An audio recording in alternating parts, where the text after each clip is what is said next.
Friends, নিশ্চয়ই তোমরা সকলেই সব ভালো আছো, আমিও ভালো আছি। তো আজকে একটা বৃষ্টিমুখর সকাল, প্রচণ্ড বৃষ্টি পড়ছে সকাল থেকে।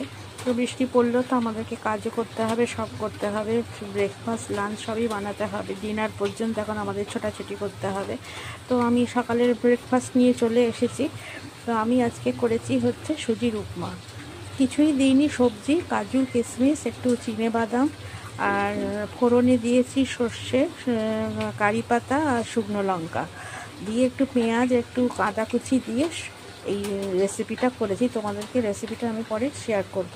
তো এই সুজির উপমা করতে গিয়ে আমি প্রচণ্ড নস্টালজিক হয়ে পড়েছিলাম, কারণ ছোটোবেলায় আমার মা তো প্রচুরই ভালো রান্না করতেন, তো সেই রান্নার তুলনা হয় না। তো এই উপমাটা করে মার কাছেই আমি খেয়েছি। তখন মা কিন্তু এত ভেজিটেবলসও দিত না, বিনস গাজর ছাড়াই কিন্তু করতো, একটু সামান্য আলু দিয়েই করে দিত। তো সেটার টেস্ট তো আমরা পাবো না। এখন আমরা যতই কাজু, কিশমিশ, গাজর, বিনস সব দিই, তো এটার টেস্ট আমরা পাবো না। সে মায়ের হাতের স্বাদ হচ্ছে সেই স্বাদ, সে স্বাদের তুলনা হয় না। তো যাই হোক, আজকে আমি মায়ের মতন করার চেষ্টা করেছি, তাই জন্য একটু আলু দিয়েছি আর কাজু, কিশমিশ আর বাদাম দিয়ে করেছি ঝরঝরে একটা সুজির উপমা। আর তার সাথে করে নিয়েছি আমার ফেভারিট লিকার চা। এটাই আজকে আমার জলখাবার।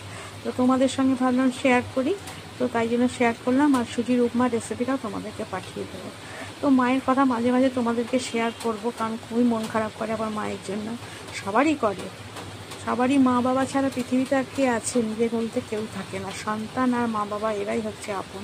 তো যাই হোক, পরে তোমাদের আমার মায়ের গল্প অনেক করব পরে, আর বাবার গল্পও করব, তোমাদের সাথে সব শেয়ার করব। তো এখন রাখছি, টাটা।